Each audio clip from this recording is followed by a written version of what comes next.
All right. Welcome, welcome everyone, and happy birthday. Welcome, welcome. So excited to join with all of you. Most of you will be joining through Facebook Live today. So excited about today. And as you can see, Heidi Aiden is one of the many people who's poured so much love this year into spreading contagious healing. She's the one that actually created this beautiful, beautiful happy birthday message. And I'm just excited for today because I think that this particular book and this community has done stuff that hasn't existed on the planet before, hasn't ever happened before on planet Earth. And today we're going to talk about some of them, have some fun announcements, have some fun celebration. We have some great music. We have some special guests. But I just want to honor you, everyone who's here right now. I'm just looking at some of the people that are on Zoom call, and I just love you so much. I'm looking at some of the people that are chiming in from on Facebook. Just go ahead and put, where are you joining from the call today? Where are you celebrating? Where are you celebrating today?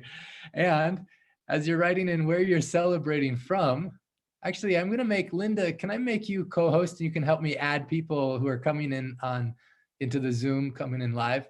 I'll just make you co-host right now. Where are you joining from? And we're going to get into this a little bit later, but I want you to be thinking about now, what is one of the main transformations or the main miracles or magic moments that have you experienced as a result of Dr. Naram living the powerful life that he did and passing on these ancient secrets? I don't want to let the call, I want to make sure we start the call by honoring this great master healer who changed my life and has changed so many people's lives. And you know the impact of his love because of how it continues on beyond his physical body. You know, that's amazing. I hope that's something all of us strive for, or we don't have to strive for, but just will happen naturally. The opening quote in the book, I put in the description for the Facebook Live video. I didn't come to teach you. I came to love you, and love will teach you. There's a beautiful teacher in Vietnam who created some illustrations for different quotes in the book. And one of the quotes she took was from the introduction, which just says, love is one of the most powerful forces in you. Never underestimate what it can do. Never underestimate what it can do. And on this call today, you're going to get such a shock, such a surprise, such a delight about what love can do. You know, this book, Ancient Secrets of a Master Healer, the subtitle is A Western Skeptic, an Eastern Master and Life's Greatest Secrets. So what if you're skeptical? I say, super. I was too. My friend Mike, he says, you should have a challenge, which is called Bring Your Skeptic. You know, bring your skeptic, because being skeptical is healthy in a lot of ways, because you want evidence. You don't want to just believe anything, but you want something that's real. And the powerful thing about these ancient secrets is they work. The results are there. And on this call, you're going to hear so many cool stories from people. And then we're releasing a video. We have some music. I love it. My dear friend and partner in Wisdom of the World Wellness is here, Gary Malkin. He has a really special number to play that you've never heard before. And I'm just excited. So I'm just reading some of the chat messages right now. Arshia says, congratulations, Dr. Clint, joining from LA, California. I'm so grateful to Dr. Ram and you forever. My mom wishes you the best as she is getting better and better. So grateful we are. Arshia has such an amazing story, and her mom has such an amazing story. When they came to the clinic that I did originally in Syracuse, and Arshia, I don't know if you just want to unmute just in like half a minute, because I know a lot of people on this call have heard your story, but I think some people listening for the first time have never heard. Can you just share before and after what happened for your mom? I just think it's so amazing. Then we got Renara joining from Paris, France. AJ from Houston, fantastic. Stephen from Syracuse, Dr. Steve. Okay, Arshia, you're unmuted now. Just in like 1 minute, the before and after for your mom. What happened? Namaste. Congratulations, Dr. Clint. And to everyone, because of you and Dr. Naram. So grateful. This is the happiest moment. Thank you, Dr. Clint. We met you in February And you did Marma Shanti on my mom, and did the pulse, and most effectively you talked to her and she opened up. She opened up. That the barrier was gone. That was the beginning, that she could speak. That was the most important thing for me. And her kidney function, Dr. Clint, I wanted to announce today, is gone from, it was 30%, 30% is gone to 50%. Wow. It's almost double. That is amazing. It's amazing. Thank you, Dr. Clint. Thank you. Mom is better. There are still challenges. It's been years she's been a diabetic, and she is having a blood pressure. Her blood pressure is lower because of the marmas. She's walking, practicing walking the way you said. I always tell her, remember, Dr. Clint, 1, 2, 3, 4, 5, 6. Walk strong, mom. Think of Dr. Clint. Think of Dr. Naram. Thank you. Everything has been amazing. Me, myself, I am changing. So many dreams, so many works. You have given us tools to be powerful, to exist, and to dream, and to do better. I'm ever grateful. I took more than a minute. Sorry about that. No, it was so beautiful. I met her whole family later, her husband and her son, who just inspired me so much. They were going out of their way as they're driving to the clinic to take blankets and sleeping bags and give them to homeless people in honor of Dr. Naram. And that made me so happy. That just won my heart. Her mom not only went kidney function from 30% to 50%, but when she originally came was basically walking with a walker with a cane. By the end of the night, she was dancing with us. And I love it when she went home. Normally she doesn't walk up the steps to the door. She walked up the steps, and Arshia heard all this clapping, this applause, and was like, what is this? And saw that her mom had walked up on her own and the family was applauding. So it made me think, actually, in honor of this call today, I was thinking about Judy LaMar. Judy, are you there? I hope you are. Can you unmute yourself? She posted today on Facebook a picture of her 80 and a half years young. And Judy, she is such a good example to me of how, as this book grows older, so many in the world are going to grow younger. And I like that. So Judy, I know a lot of people have heard your story, but I'm carrying with me this bag you gave me. I love mung bean soup. If you change your food, you can change your future, by Dr. Ram. Lots of people want this bag. But Judy, can you share, what day did you start this journey and what's happened since then? Well, I was on the calls, and then the June 1st call. I was on a call before the June 1st call, then there was the June 1st. But the exciting news is, for me, the day I've been waiting for, is that on June 15th last year, I started your 10-day mung bean challenge. So I hadn't had mung bean soup until that day, right? Yeah. And however, I do have a little story. I'll make it real quick. I got the book June 1st, June 2nd. I'm the one who went to bed holding it because it was too late to read it, right? So I went to sleep holding the book.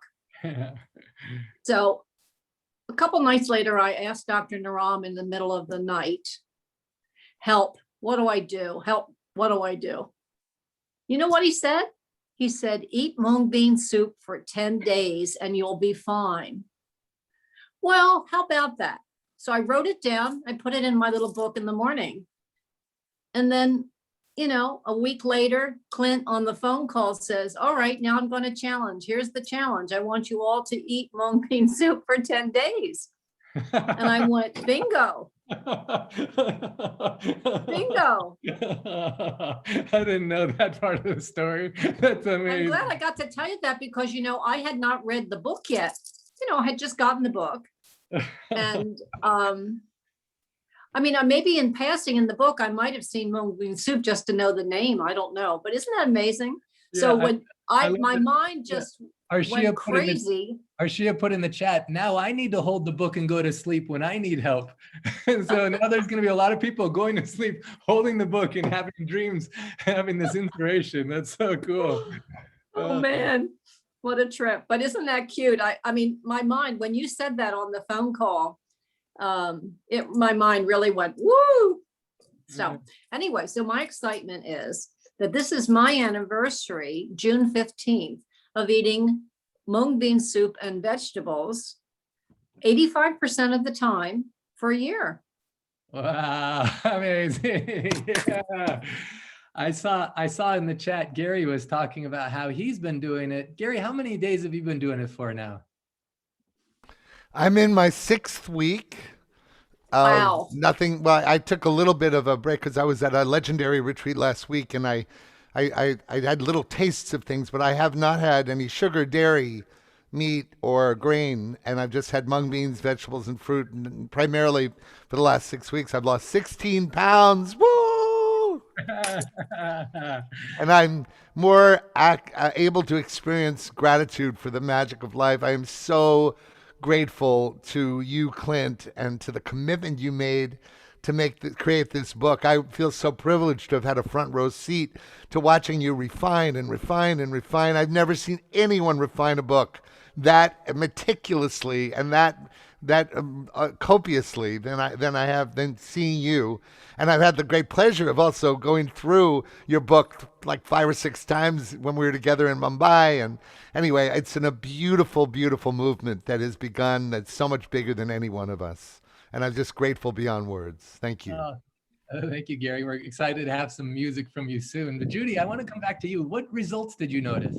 Actually, I should say, just 1 second, I should say that because some people may not know what is mung soup, but there is a recipe in the book, and only one of the recipes is for mung soup. So there's lots of secrets and lots of different things that you can do that are, Dr. Ram, he says, if you change your food, you change your future. He also says anything is a medicine or poison depending on how you use it. So one of the most simple and delicious recipes here for this soup, and then also having more vegetables and different things. And Judy, what happened for you? Well, as I said, I was much older last year, and I mean, my digestive system told me we're not going together anymore along the same lines we've been going. It just went boom, something happened. And so anyway, digestive issues are 85% healed, so to speak, or comfortable. I don't know if they're healed, they're comfortable. And my energy is through the roof, and I'm power walking 2 miles, 4 miles. And I was using a cane. I was kind of, unstable. I mean, and I've lost 40 pounds or 45 pounds. I'm afraid to get on the scale. Wow. Because we didn't know that part. 45 pounds, Judy. It just keeps getting better. So I didn't realize I had that much pounds to lose. Do you know what I mean? Well, what if things can get better? Judy LaMar, I share her story a lot with a lot of people. Even she sent someone to me that came actually to my home all the way from California just to get her book signed. She was also here visiting her children in college. And I was like, who sent you here? And she's like, oh, Judy LaMar sent me, Nicola sent me, and Ronnie Aiden. I was like, holy smokes, 3 of the most powerhouse women on planet Earth. I was like, you got some good people in your corner. Ronnie's in her 70s. She's like, she told me one time, I think I'm the same age as your mom, but I've never been more excited for anything in my life. Vimala, 87, just sends me emails about how she's so beautiful. I don't know if her daughter's on, but Marie Jean just keeps sending me powerful emails about how excited they are that this is on the planet, and how powerful the transformations are that are coming in their lives, and then you, Judy. And so when Con came, she's like, of course I'm going to do it. I'm so happy to show. Well, it's really restored a sense of youthfulness is what I wanted to say, youthfulness, positivity, openness, new future, energy, wanting to learn, new things. And it's pretty exciting. Yeah. So exciting. Yeah. So I always tell people, she told me that a year ago, she was an LOL, a little old lady walking with the cane and a walker, but now power walking 2 miles. I didn't know that part either. Also, I see Suzanne Holshoe. She says, in 3 months, I've gone from 2,000 steps to be able to do 11,000 plus steps with no pain. And she's someone who was in a wheelchair only a few years ago. And now she's riding bikes and dancing, and I don't know, she's hard to keep up with. It's amazing. Great. So Judy, I'm so excited. I'm going to come back to you in a little bit, but I want to talk about that thing about, when you're holding the book and you went to sleep and you had that dream come to you, You know, one of the things that's been so impactful for me is actually hearing 50, maybe 100, maybe more, 100 plus stories of people who clearly Dr. Ram has not left us, but he has left us with secrets and is still with us in a way that's maybe even greater than before.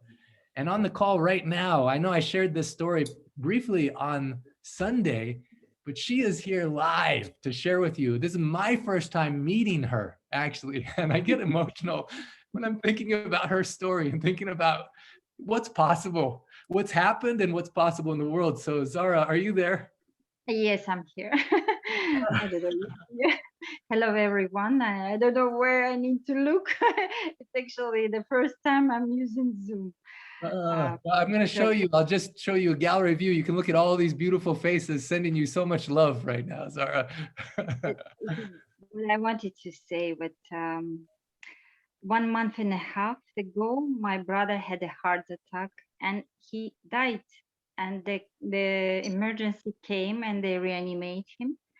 And they were reanimating 12 or 15 minutes. So they took him to the hospital. Next day I came. It was terrible to see him like that. And then I came home. Real quick, Zara, actually, even before this, because this is really important, you know, Judy was talking what about, happened? Yeah, can you share that context about? Yes, because I didn't go to bed with the book. No, Yeah. I just went to bed once. And I saw the dream, but one man, and I don't see the face in the beginning, but when I see one man just holding my shoulder and making me turn, and then I see that it is Dr. Naram, and after 2 weeks he passed away. And he just, without saying in the beginning anything, he just showed me the ring. He gave me the ring with the beautiful green stone. And when he put in my hands this ring, he said, never be worried. And it's amazing that something bad happened to my brother after 1 month.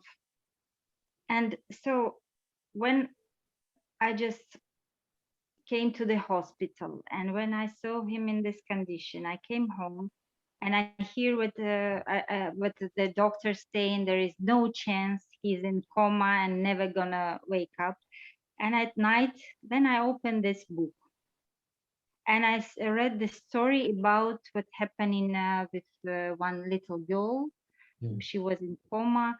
So I believe in that, and I think I need to do this. So I used all what there was writing about marmot pressing, but I need to bring the onion to cut this and to bring the milk. So I came to the emergency, and when I was starting to place the onion. Wait, Zara, can you paint the picture for me? So, you know, in the book, it shows the demonstrations. How did you just from the pictures, can you describe, did you bring the book to the hospital or? No.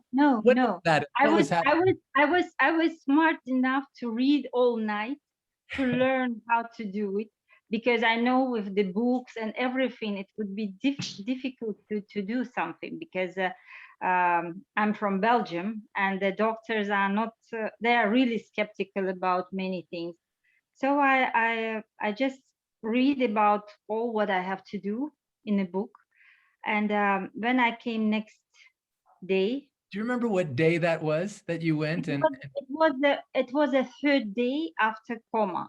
Third day? Because yes, because the first day when they brought him to the hospital, I couldn't come to visit. Next day they allowed me to see him. I came home, and that night I was just thinking what I have to do. Real quick, was that in May? Was it May that he was in the coma in the hospital? April. He was brought 11th of April. So 13th of April, I came. The first thing what I did, I pressed the finger here. I don't know, do you see? It was the marmas, but I need after press here under the nose. And so I did only marmas. And then he started to cough. You hear me? I'm sorry, my mom was just kind of leaving the door. And so I was going to pull her in so she could meet you as well. But she's listening right now. And I just pressed the marbles, and he was just lying down like he's not alive anymore. But then he just opened, like he just put his shoulders out and he started to cough, but with closed eyes. So I was so scared, but I jumped out of this room because I was thinking it's impossible. He reacted. So next day I came, I started again to press the marbles, but I brought the onion, the milk. So one nurse came, she said, "What you doing?" I said, "It's nothing, I just doing." She said, "He don't smell anything. He's gone almost." She said, "Don't do this." I said, "Please let me do this." So second one came after a while. "What you doing?" So, but I said, "Let me do what I want to do. He's only my brother. I love him so much. Don't think that I'm crazy." She said, "I don't think you're crazy. I'm sure you're crazy. You came to emergency and you put the onion and the milk and I but don't she think you're crazy. I know you're crazy. did, and she just did like that and went away." But when I put the milk and all this, he started to turn his head like he smelled it. And when I press it, he opened his eyes, but like it goes up. And it was very scary, but I stand there to watch what he gonna do next. Then he put his eyes just straight, but he didn't do anything else. So it may be too long to say, but on the 5th day or 6th day, I don't remember, he opens his eyes completely. He look at me, he cries because he understood who I am. And with two hands, he start to, because I was saying, he start to pray. And I said, "If you know who I am, if you hear me, just make something like show me." And he pressed my fingers and his muscles start to just like, I don't know how it calls. It's like reacting like, I don't know. And the doctor came, our nurse, she said, "Oh, he has epilepsy." But I said, "No, he woke up. Look, he cries." And they said, "No, he don't cry. It's a reflection, or it's just a cream in his eyes. That's why it's." And he's not reacting on he don't want to shake your hand. He just, it's cramps, or I don't know how it goes. So they said it's nothing. I said, "Okay." And immediately they inject him something and he just went to sleep again. So what was going on? They were making him, and then they start to give him more medication, anti-epilepsy. And I said, "Please don't do this because you're gonna make him sleep more." But so they will making him sleep. I was coming every day and pressing the marmas, doing my onion and all. He was wake up. So they come in, he's wake up. When I'm going away, they put in some medication and he sleeps. And then one girl said to me, "Listen, I think you know something, because when you come in, he's alive. When you're going away, he sleeps." So, but at least at the end, they said, "Okay, we're going to put him in the heart, I would say, cardiology section. They need to further treat his heart." But what is said with the cardiologist, the young woman, she completely said to me that I'm not normal. She said he's in coma. What he opens his eyes and looking on TV 3 hours, 4 hours, it's a reflex, she said. And she cannot admit, and I mean, she for her it's so important that he's not alive. She's still doing this. What I even I'm taking him home, or because he needs to be treated with the heart, but she doesn't want to treat it. She said on the concilium, it's a wishful thing. the girl is very sensitive. She thinks that her brother is alive. But you know, doctor, what I wanted to say. 3 days, they lock his arms and his legs because they saw him, but he wants to come out of bed. So, and this is what's going on. And but he's awake, definitely awake. And I saw the professor, very famous neurologist. I came for his town to meet, to show all videos and everything. He said he's definitely out, and he said you must tell me what you did. But I'm busy now. But I will invite you. So this is what's going on. Is And it now okay, is it they okay lock. if I share this video and you tell us what's happening here? Yes, what is happening? He just wanted to, he pulled out the sound from the nose because he said, there is tracheostomy and I cannot see the sound, what he said, but his lips, he's saying, I'm tired from this food. And then they locked him because they said he's too active, but still he's active, but in coma. This is what they say. How coma patient can be active? I have no idea. But look at his eyes are open. He's moving. It even looks like he's looking at you. It's amazing. Zara, this is so remarkable. And it's only what I did. I pressed Marmos finger under nose and here the head. Sorry, my language. I go for my language. So, and this onion. This is what I did, but I didn't do something for it was like you need to use something for the feet. This is, I didn't go further because it was not necessary. Well, it's amazing that just from reading the first chapter of the book, you did so much, and just hearing your story is so inspiring. I'm wondering, actually, I see that Afsena sent me a message. Afsena, I think you have something really powerful you'd like to share. Yes, namaste. Sorry, there are people working here, so that is why I'm masked. Can you hear me? Yeah, yes. We can hear you. Okay, I'm going to show you a picture on my mobile. Okay. If I can. Let me share a lady, Roosevelt, who is the person that also helped translate. I'm going to send it to you, Dr. Clint. I will forward it to you. Oh, beautiful. I'm seeing so many people. First of all, as you're forwarding that, I see welcome. I just want to welcome. I see Krishna Naram is on here. And hello, Krishna. That's so fun, Krishna. I don't know if you can unmute yourself, but and Afsena, while I'm getting the picture ready, just 1 second, I'll get that picture ready to show. Okay. Krishna, amazing. Yes. Oh, this is so beautiful and so exciting to be here today.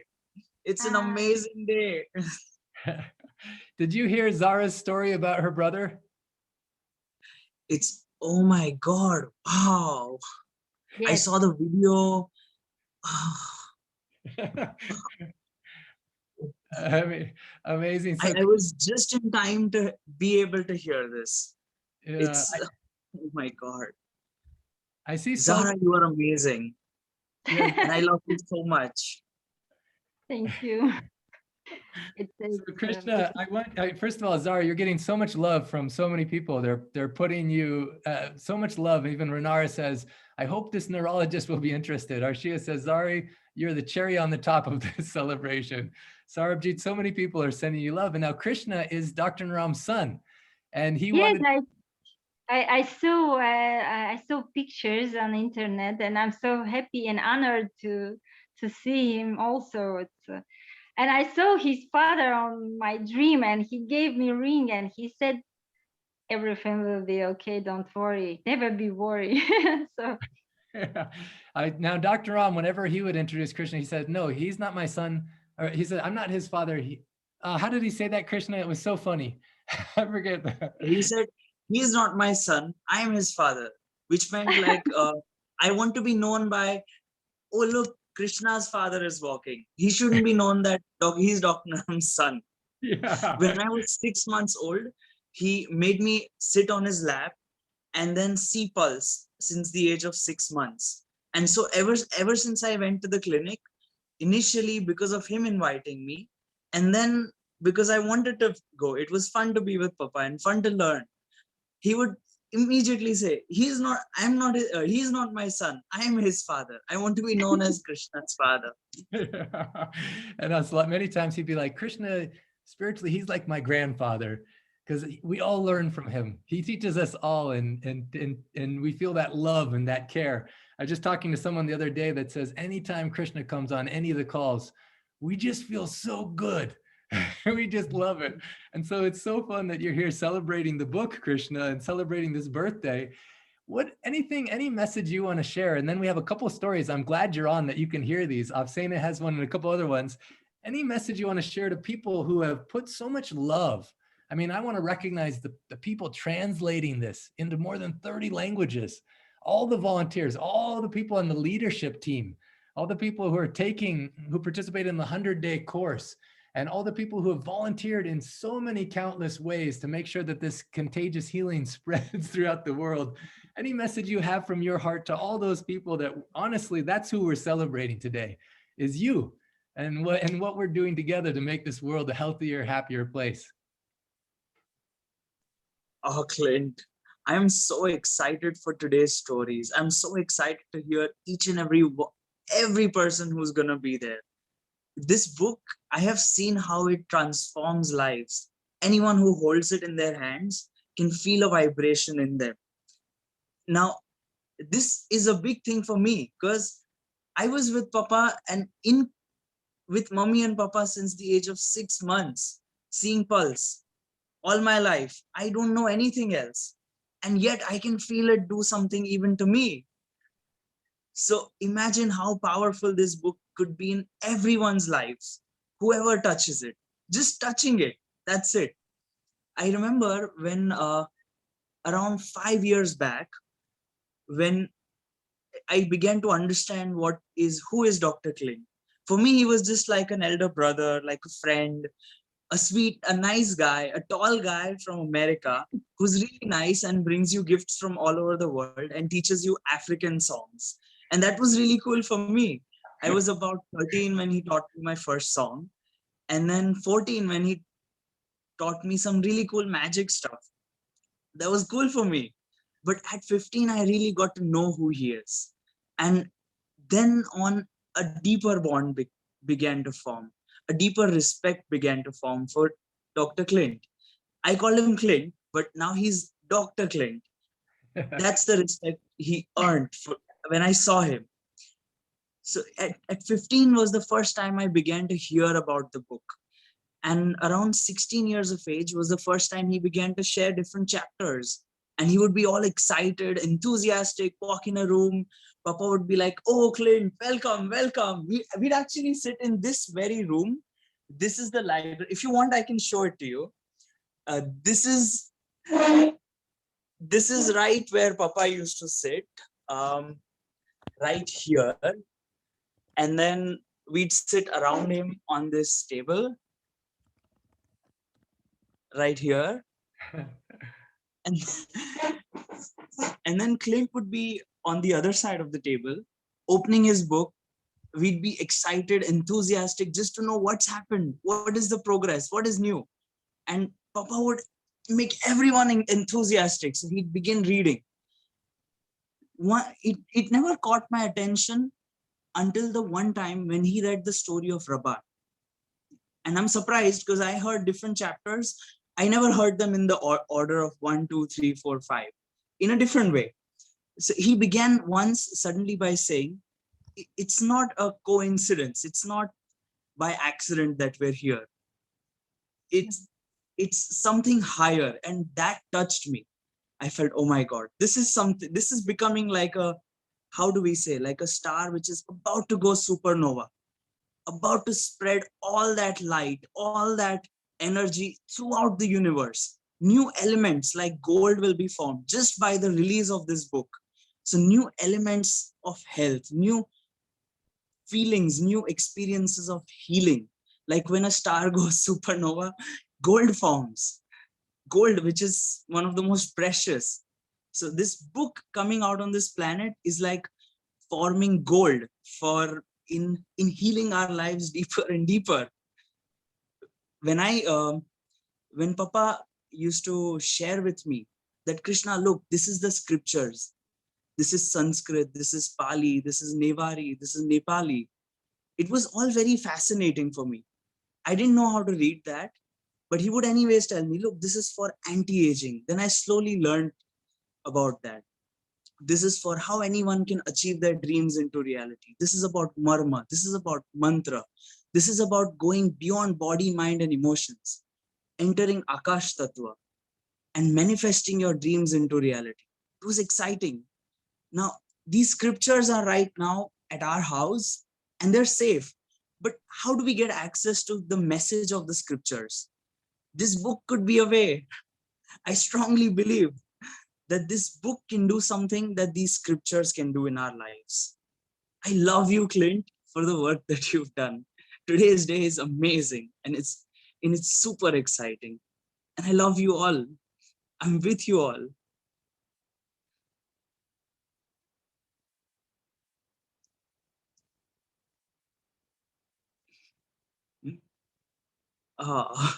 You're muted, Clint.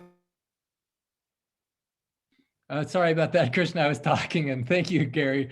I wanted to share some pictures, Krishna, and you just talk about these moments where you were with me and Dr. Naram, and I don't know if you have any insights, but here's one of them that was so beautiful.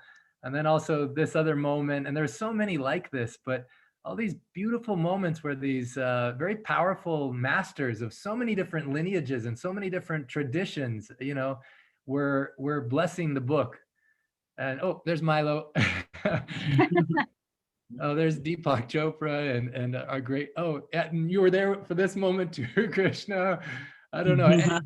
Anything you want to share about the different moments where, I don't know, some of these great masters, also you were with me when we were invited to Dharamsala, where the Dalai Lama was there for 3 days with us, and we got to learn from him, go in the temple with the oracle of the Dalai Lama.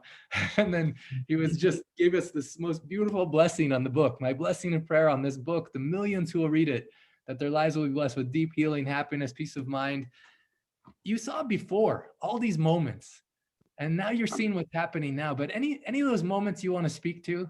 I mean, I just showed a couple of the pictures, but. Yeah, for sure. For sure. 100%. Papa used to always speak about something called the ripple effect, where you don't know what happens, but just he explained it in a sense of an act of giving. Wherever we'd go, he said that, look, this is my wallet. This is where I keep all the cash I have. Not just the cards, credit cards or debit cards, but the cash. And I have a special chunk of this, which is just to give away. I'm gonna close my eyes and just give it away. I don't want it back. I don't want anything from it. It's just for giving it away. And he did it with cash just so people would see.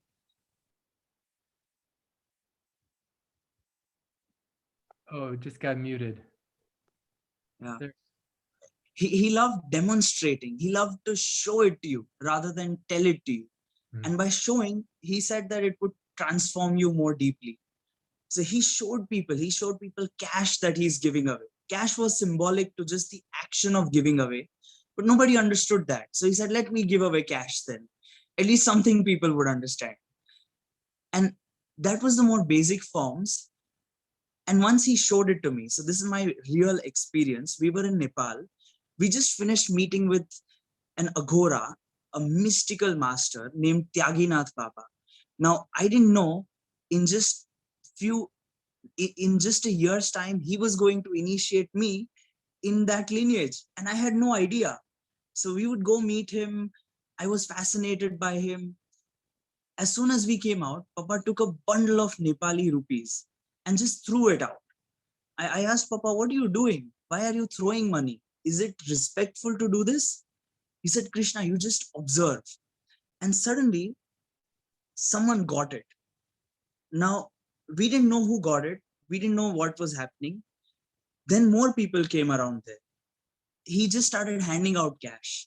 After that, he ran out of cash in his hands. He had credit card, but that wouldn't be useful for him. So then he gave out the rings which were done a lot of prayers on. He gave out many things, Rudraksh. He just kept on giving. I said, Papa, but what do you get by giving? I knew giving is a very deep, powerful experience. What else do you get? My friends asked me, what do you get by giving? So I asked Papa, what do you get by giving? He said, Krishna, it's a magic. It's a potential magic. It creates a ripple effect. Everything you see right now that I'm able to help anyone around the world. It's a blessing of my master. It's giving whatever you have. So now hold that story, hold that thought, and fast forward a little bit to the next year when this giving continued, and I tried to adopt this more and more in myself. That how do we give more? How do we give deeper? How do we give not just money, but what the other person needs, and selflessly? Something mind blowing happened. I began to give thanks first, and then began to give help, give anything that I could give to someone, anyone around me. Now, I was stuck in a very challenging situation once. I was stuck because one of my friends forgot to carry his passport while traveling to Nepal from India in a flight.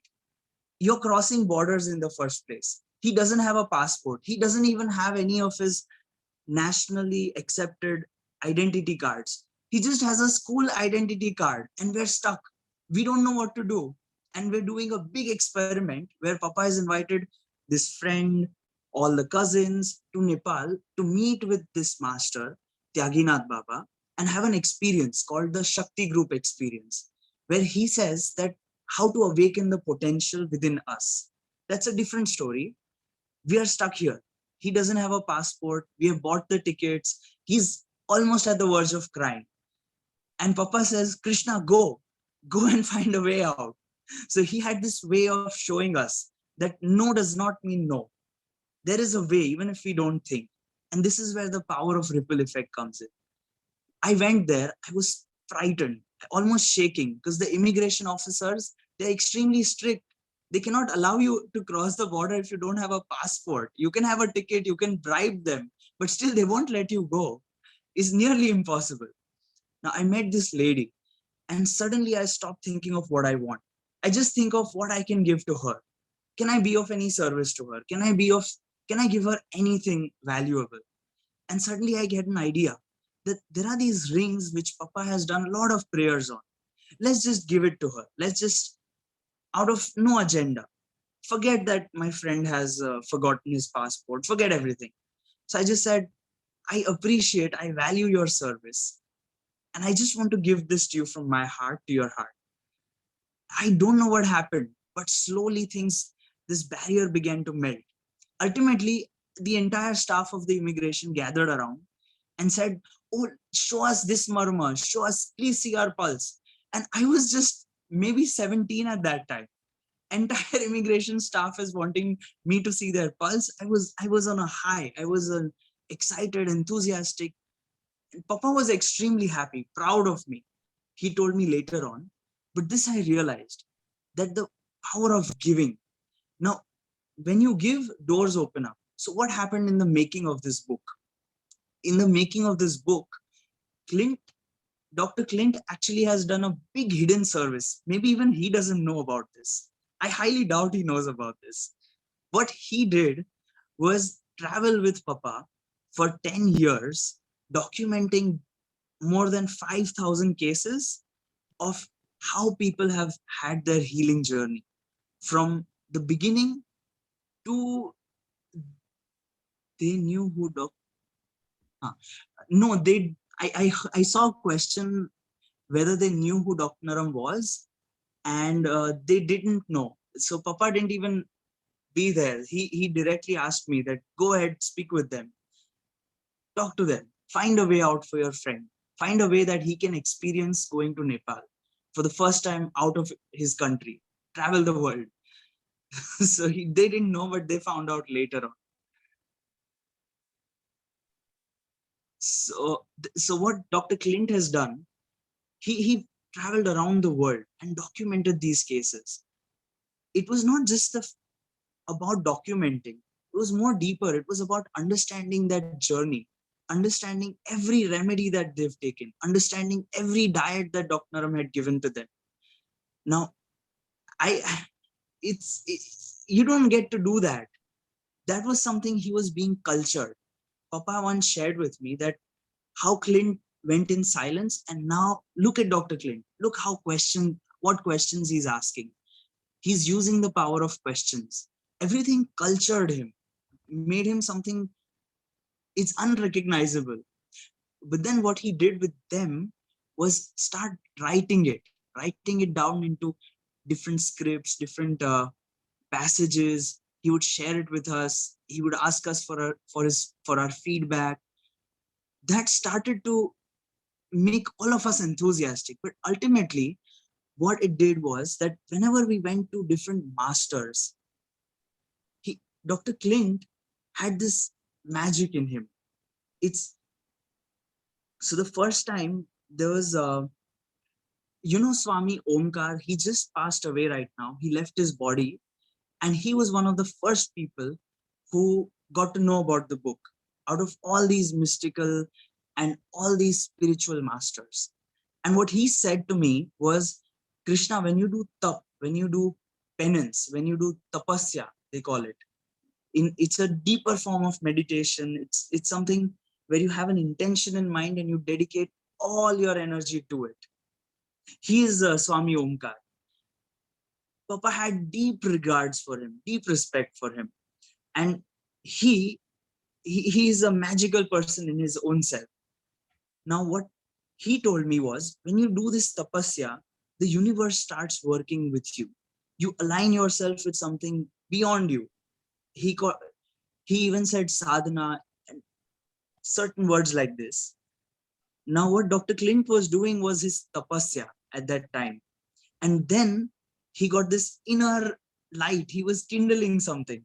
So each time he met these masters, they actually saw that he's not just a white man who is trying to see what Indian spirituality is. He's not just some random person. They could feel that he is something deeper. He is this guy he has his light inside. He has this light inside. So I was with Hari Prasad Swami. Hari Prasad Swami, when you read about Atmiyata in the book, the concept of Atmiyata, it is from Hari Prasad Swami. They follow a lineage from Swami Narayan. Their God is Lord Swami Narayan. They believe in Atmiyata. They believe that let's leave aside our ego. Let's be innocent. Let's be childlike. He says, be a bhulku, be childlike. When he celebrates his birthday, or when he decides, I want to speak, I want to share a message, more than 300, 500,000 people from all over the world gather. And when he met Clint, I saw his eyes brighten up. He invited me to speak when he was having this big gathering. And then so I actually spoke for 300,000 people live. They were all live. But when he met Clint, his eyes lit up. He could see that this man is doing tapasya. He's coming from something called seva, service. And so what Clint has done, it may have been for himself to just document this, but he knowingly, unknowingly did it not for himself, but for the whole world. This is just one of the incidents. There's so many more with Tyaginath Baba. Well, everywhere, they light up. Well, they feel joyful. What I love about what you shared, Krishna, is the power of when you do something with love and with the pure desire to serve. And what I see in this community is everyone has done that. Afsena is such a good example. Afsena, I have the pictures now. I don't know if you want to just share in brief this story, but actually right before that, Afsena, right before you share, because I see Gary has to leave in 5 minutes, and I have a song that I want him to share, but Afsena, this song is for you. Zara, this song is for you. And get all the people in the call. Linda Rousseau, this song is for you. Adiana, AJ, Amul, Andrea for Humanity, Ann Wilkinson, Arshia, Chandrakant, Chloe, Cornelia, Dietmar, Dorina, Dr. Bill Graydon, Dr. Chirayu Tucker. So happy you're here. We actually have a video with you in it that we're going to play soon. So happy you're here. This song is for you. And everyone who haven't read, Jerem and Jeff and Jaina and Amy Rogers and my mom. You know, originally I was going to have Gary sing this song, particularly for my mom after this video, but Judy LaMar, this song is for you. Kathleen, Juliet, Kirti, Kyle, Louise, Lynn, Marcia, Levitt, all of you who have loved, all the translators, all those who have put effort into it. And the song is from, I would say it's from Dr. Naram in a way, for you. So Gary, if you can share this beautiful song. Can you hear me? Yeah. Can you hear me? Yeah. Great. And the keyboard, can you hear the keyboard? Yeah. Okay. Well, this song was originally going to be for your mother, but I can see that you're making it to everyone, so I want to include you in this also, Clint.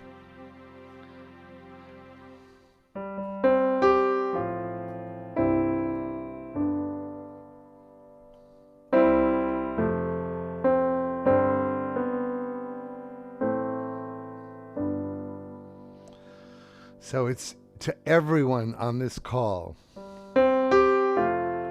who understands that they have sovereign capacity to listen to their own heart, their own spirit, and not feel like they have to adhere to the mainstream's definition of health, which currently isn't always about health care, but sometimes about symptomatic disease care. Okay, not always. Of course, we all thank them for all the wonderful things they do. But this song is to all of the people that Clint dedicated this to.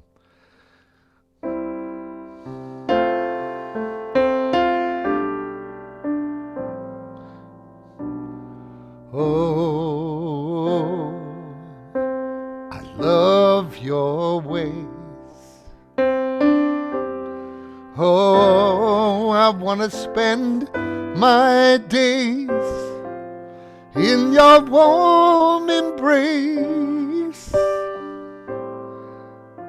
Feel your grace, fill my time. Oh, I've seen you laugh and cry. Oh, I've seen you light the sky. I've learned to love your gentle ways and know your courage.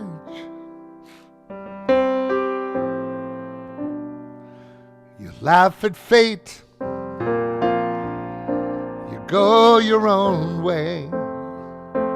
Without a word, we always knew we'd share your dreams and feel your mercy for all our days.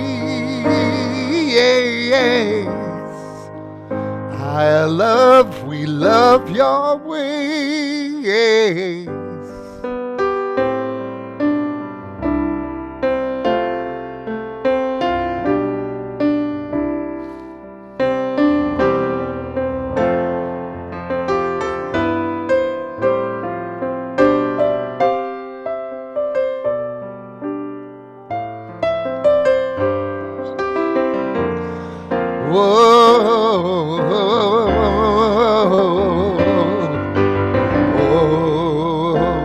We've seen you laugh and cry. Oh, I've seen you light the sky. We've learned to love your gentle ways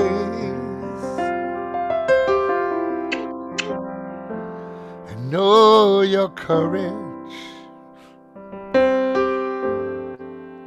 Oh, Dr. Naram, Clint, and all of this global community.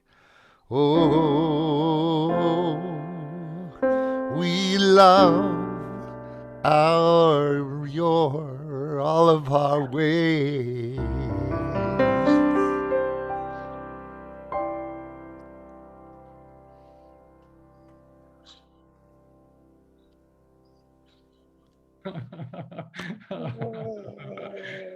Oh, so beautiful, Gary.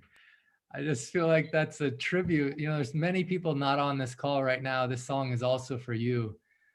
Thinking of Carol Ray and there's so many people, John DeLees, and so many people that aren't on this call who have contributed in so many ways.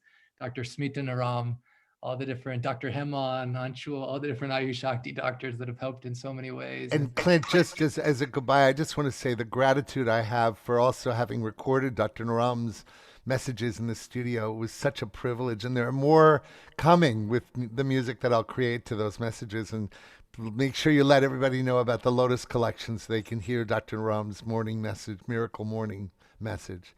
And I love you all. I love you, and I'm with you. So beautiful. You know, one of the people that, talking about love, we're going to hear this story from Afsana. I've never heard this story before. When you shared your story, Afsana just shared this. So we're going to hear Afsana's story, and then I just want to say, again, all the people on this call and those that aren't on the call, thank you. I love your ways.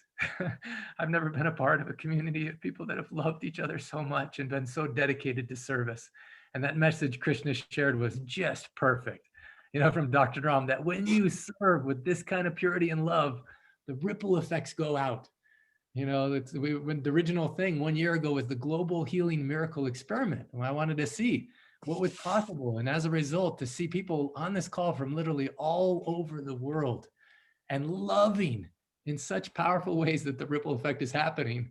We're going to go to a couple people, but Afsana, please share. Namaste, everyone. Very excited to say, by the way, Dr. Clint, I was just asked not to share her photo. Okay. But the other pictures are okay. Roosevelt, who is one of the translators, also is on this call. He contacted me last week. His auntie had a very bad car accident as she crossed the zebra crossing. What this is it's about the Marma point in Rabat's case, which doesn't necessarily need to be for somebody who is in coma. When Roosevelt contacted me to say that his auntie had fallen and had a hemorrhage in her brain, immediately after, I just, as if I knew, as if Dr. Naram just came to me and I said, start pressing, you know, the finger between the nose and the lip and the head. And of course, they couldn't do this particular marma because they had put drain and they had to remove a part of her skull bone. And we also made an appointment with Dr. Giovanni, who actually also said to do the same thing. Now, she wasn't in coma. Her consciousness level, which should have been, say, 15, it had dropped to about 7.5. And by doing the marma, every day they only had 10 to 15 minutes alone with her. They started doing all the marmas, different people at the same time. And soon she gained her full alertness and she recognized people. Roosevelt, if you are on the call, please, can you explain more? So very grateful. It's so amazing when you do a seva like this using the book. Like every time something happens, it's as if, as a translator, having done so many times reading and proofreading, you know exactly what to do. It's such a great feeling to be able to be of service, but no ego involved, I promise you. I want to recognize Afsana. She touched my heart so many times for the last year. One of them was when she bought a whole bunch of books and she was giving them out, but then she says, I'm going to give them to people that I've had a tough time with in the past. Just to love in that way. Then she says, I'm going to help with the translation in Farsi. And the great news is she's completed it. And as a result, so many people's lives will change. Rusba, I see you've unmuted yourself. Can you share some about this story? Hi everyone, and thank you, Afsana. Thank you, Dr. Clint, for everything. It was really amazing when this accident happened about 2 weeks ago.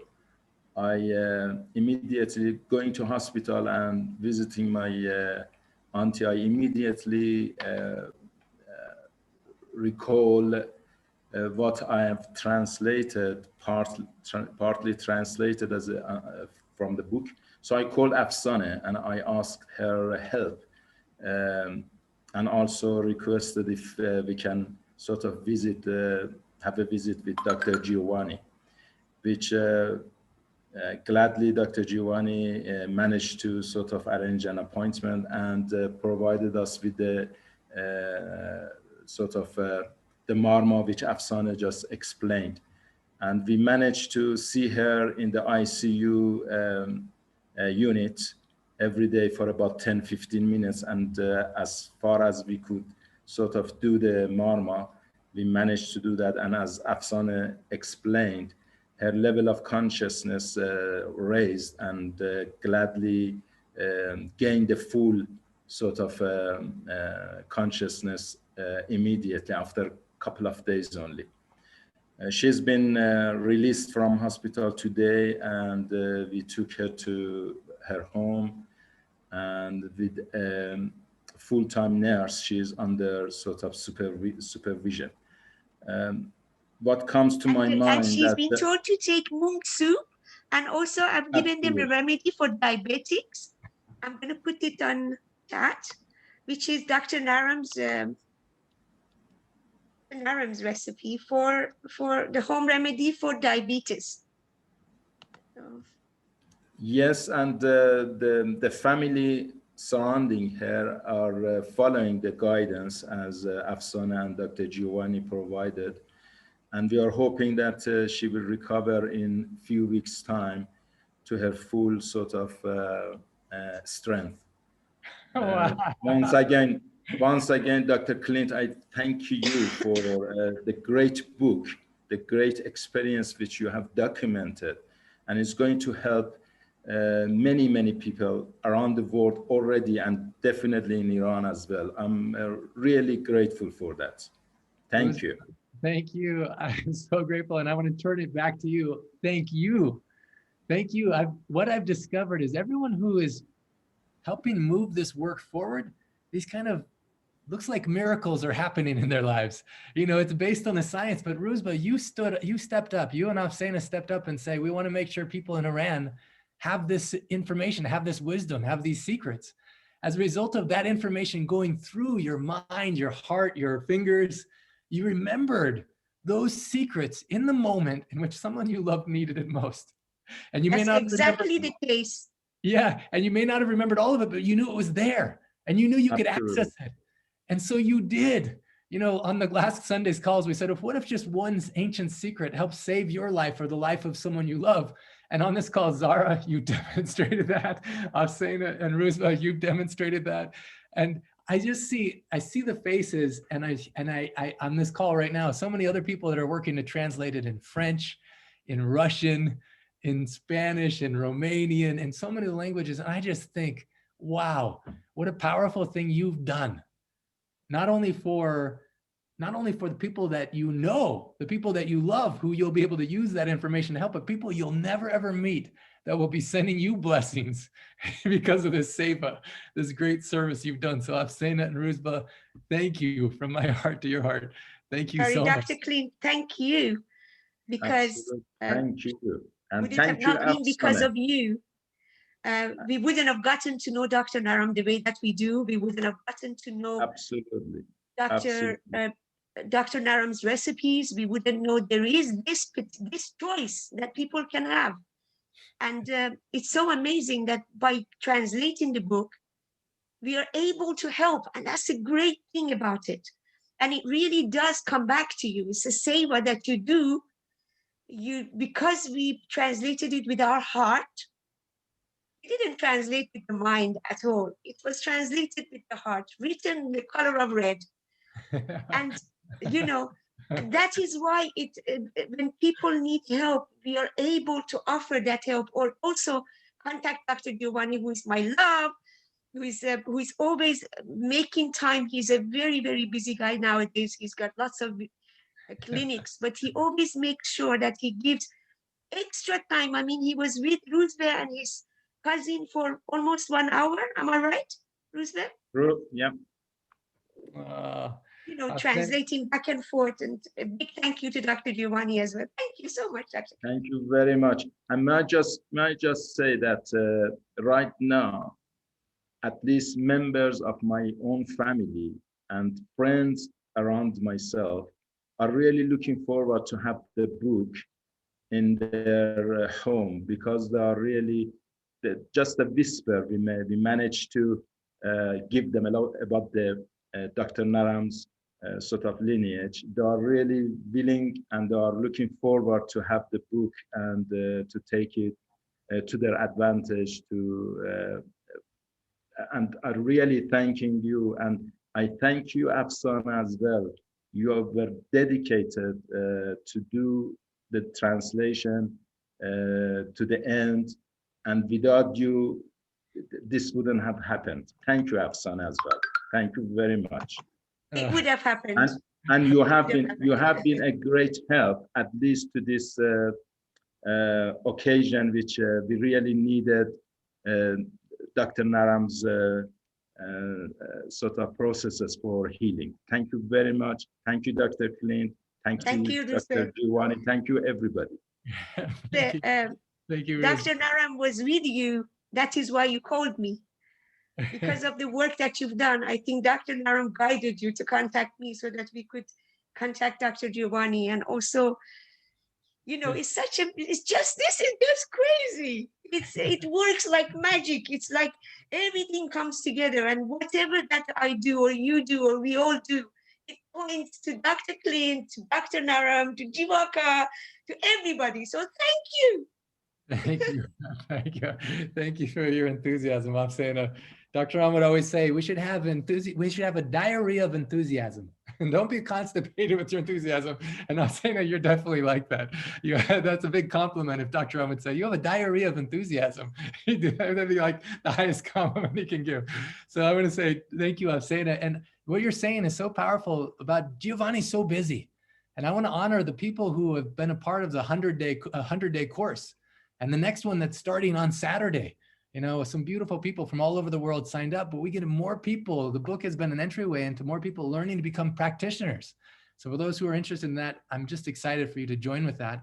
And then also, you know, talking about Dr. Ram is so much with us. The person who translated the book into German talks about the dream where Dr. Ram appeared to him and says, you're the one that's supposed to translate this. You know, who knows, but at the exact right time in which the world needed this, it came. You know, and through it, so much love is coming. We're going to hear from Chandrakant in a moment, but Jaina, I just wanted, Jaina, your reflection on today so far and what's been happening in your life and what's happened on this call and what's happened in the world in this year. You know, hello, everybody. Thank you so much for the opportunity to speak. I know you weren't expecting it, but I just want to hear, because I have something special as well to announce with you go first. Okay. You know, I was so excited for the book, and I bought it for myself for my birthday. It was my 55th birthday, and I was just really excited. I bought it for myself, and I was just really excited. And I read through the book, and I loved it. But you know, as I look back, I thought, there's no way this stuff will work. There's no way this stuff will work.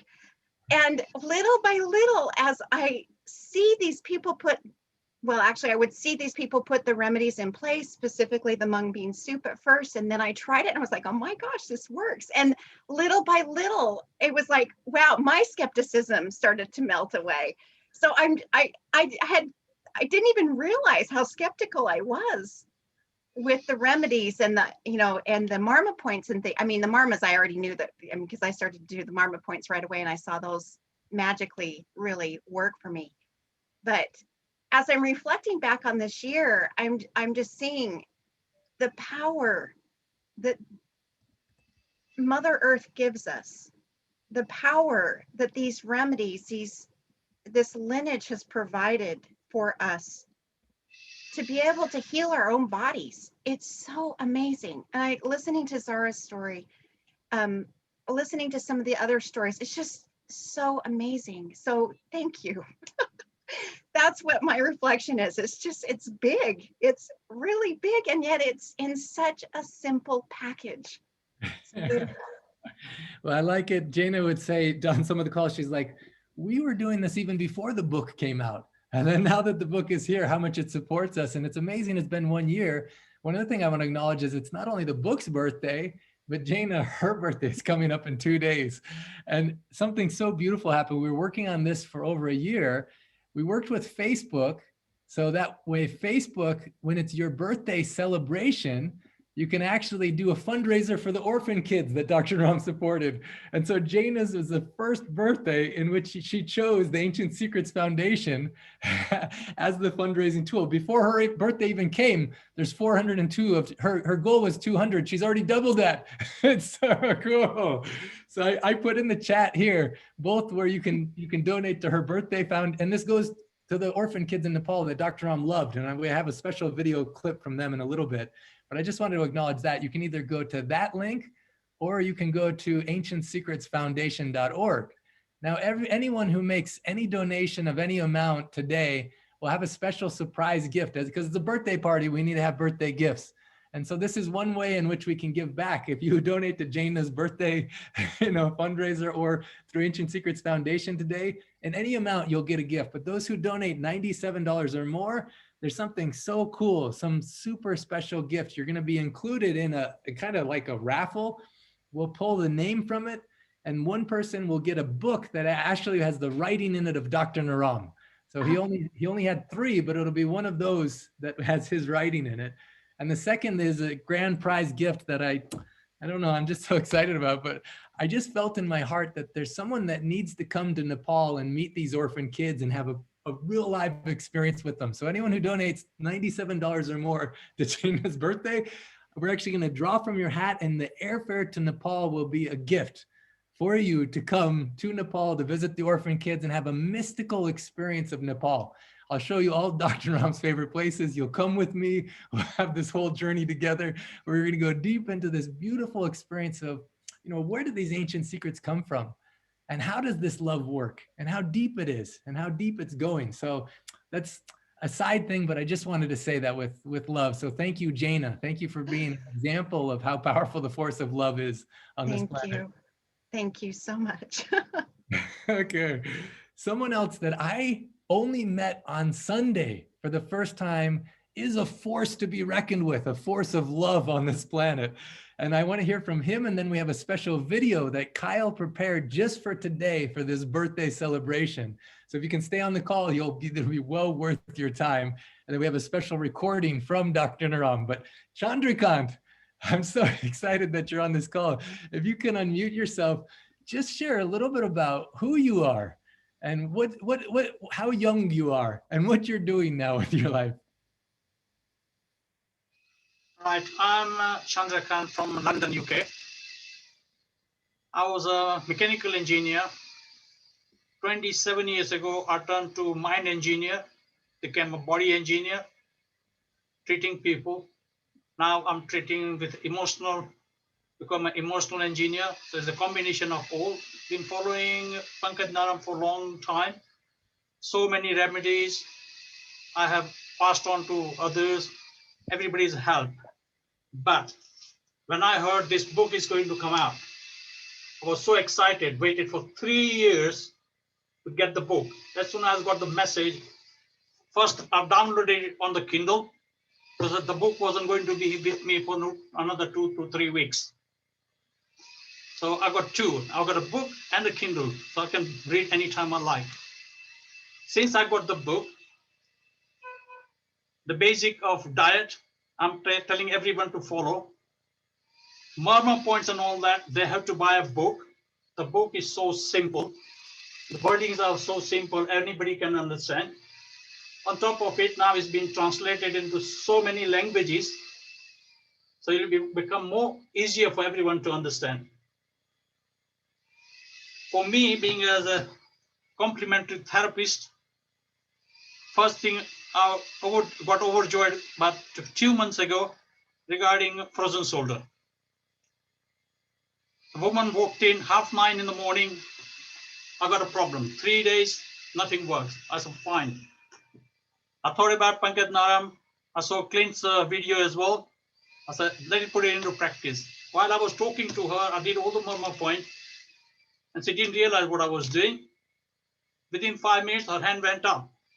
She said, oh, my hand is gone up. I said, yeah, that's the job done. She said, what did you do? I said, well, you saw what I was doing. Yeah, but you were talking to me. I said, yeah, the talking and the murmur both worked. Now I'm doing a lot of back problems. The biggest one now, I've got a challenge of people having, children having epilepsy. I worked on 2 boys, worked on one for 3 days, taught the mom what to do, the pressure points, because I got the video, all the videos, bonus videos I learned. The young one is out of epilepsy. The older one is 11, he's having fit most of the time. So now my challenge is to work on him every weekend because he goes to school. So Saturday and Sunday, Saturday his dad has to bring it to me. Sunday I can go to his house. I want to get him out of the fit. Because in chapter 3, bonus, there's a video of depression, anxiety, fear, same points. You can work on this ADHD. There's so much. One video can cover so many problems, but you have to watch it, and practice. Even you practice on yourself first, doing all these mama points, you'll be shocked how calm you become. Now there's a holiday. I've got 2 grandchildren. One has got ADHD problem. So excited all the time. I'm going to ask him to practice on me. That way, to learn something. I said, look, your granddad is so excited, he's getting angry and all that. Can you practice on this one to me? I love that. That's so powerful. Right. You practice on yourself. I can see whether you're doing right or wrong. Yeah. It's like working both ways, giving and coming back. You know, you have a lot of wisdom in you, Chandrakant, and I love it when you show your book. It's so loved. Whenever I see someone that has a book that loved, it just makes me so happy. On the call on Sunday, he's like, I've read this book 18 times in the last year. And he says, anytime anyone has a problem, he'll read them 2 chapters and then say, now you can borrow this book for 3 days, but you have to give it back and then buy your own. And just in so many ways, being a force for contagious healing. Last night, I read the whole book. I didn't realize it was 3 o'clock in the morning. Amazing. Because the bonus video, reading the chapters, watching the bonus video, watching the chapter, reading the chapter. Yeah. I finished it 3 o'clock in the morning. Well, for any of those who haven't read seen the bonus videos, I highly encourage you to do that. Now, another gift that we have. There is extra 2 videos regarding the doctor performing this ADHD mama points on Dr. Naram. That is the most exciting one. Yeah. There's the other one, you practice on somebody. That's another one exciting one. Yeah.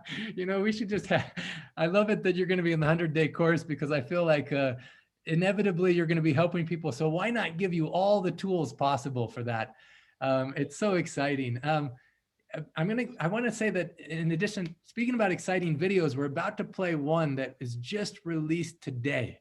And, you know, you talk about skeptics and talk about even reaching the mind of the most difficult skeptic. I've heard so many stories. Krishna talked about how I documented 5,000 to 6,000 stories. Somehow it doesn't, when it's someone that you love, it makes that much more of a difference. And you're going to hear a story today from someone in my family that was a really big skeptic, and then what happened as a result. And I'm excited for you to hear this, Chandrakant, and for everyone. Before I go to that, I just want to say, Cornelia, thank you. I love your ways.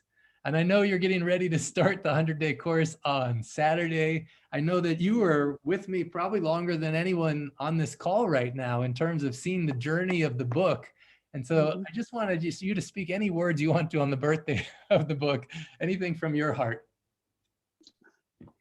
Yes, it was really, I guess, your enthusiasm when you the very first time shared about the book, which was in 2016 in Jack Canfield's house.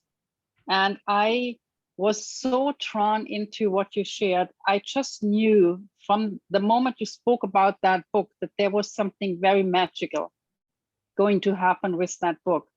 And this is why I wanted to be involved. I had never done that. I'm a proofreader and editor, and I just offered my service to do the proofreading for the book whenever it's ready. And I have, similar to a couple of people, like Gary Malkin was saying, I've read it so many times. And it was a journey. Every single time I picked up the book and read it, something else was healing in me. And this is the power of a really, really good book, that when you come back to it, even if it's only a few weeks later, there's a different part of you healing, suddenly understanding more, because something else has fallen away, something else has already healed, and now you can go to the next level. And this book has done that for me. And even now I have, I'm German, as you might hear from my accent. I just also did the proofreading for the German version, and the very same happened. And I was so pleased to read the German version and have the same experience, that even though I was supposed to do the proofreading, I was so drawn into the story that I actually just read. And then I realized, like 2 pages later, oh, well, I didn't even check for the spelling or anything, because I was again so drawn in. And this is the magic of that book, that it heals us by touching it, by reading it, and by just connecting to every single word. And I'm so pleased now to see it happening, and the community that it has actually enabled to come together with the book, that we are all together today here on the call, but then also worldwide. Once the book goes out in all these languages, it will be just kind of, I always have this picture of all of us holding hands and just encircling the world. And it's just like the whole Ancient Secret family is holding hands, and because it's really from everywhere in the world now, and with all the languages, it's really happening. Whenever anything is done with the pure love, I just am so inspired. Whenever I see anything Cornelia does, she does it with pure love, you know, and I just feel like that is a gift and that is a blessing. And what you're going to see just now ties into that, you know, what is the gift of love, this force of love that's in us? And Kyle created this video with love. And Kyle, anything you want to share about this video before we watch it? Anything you want to share about it? What's up, everybody? And happy birthday to this miracle book. I'd say in the process of editing this, even filming it, you know, just being very, it really ties in the emotions of being comical and then very, you know, heartwarming, heart-touching. And the incredible story, as Quinn has mentioned before, you know, of this being his brother, and him not, you know, not wanting to read it or not wanting to, you know, implement anything until other people. And I've had the experience with some of my family members of not wanting to like do anything that I'm into until like they see something in someone else that sometimes doesn't make any sense. But to capture and to edit and put together this, you know, beautiful video was an honor and pleasure, especially the clips with Clint and his brothers and their mother chatting, you know, just has some very magical moments. And it's an absolute honor to, you know, be a part of this community, and on this super, super special day, and being a part of this community, and all the magic. And, you know, there's been a lot of quantum shifts, especially the past couple of weeks, you know, for me personally, tons of, you know, emotions running through my being, and can see in the world. So, you know, just a very special time and a very special birthday, and we'll continue to touch many, many hearts around the globe. So beautiful, Kyle.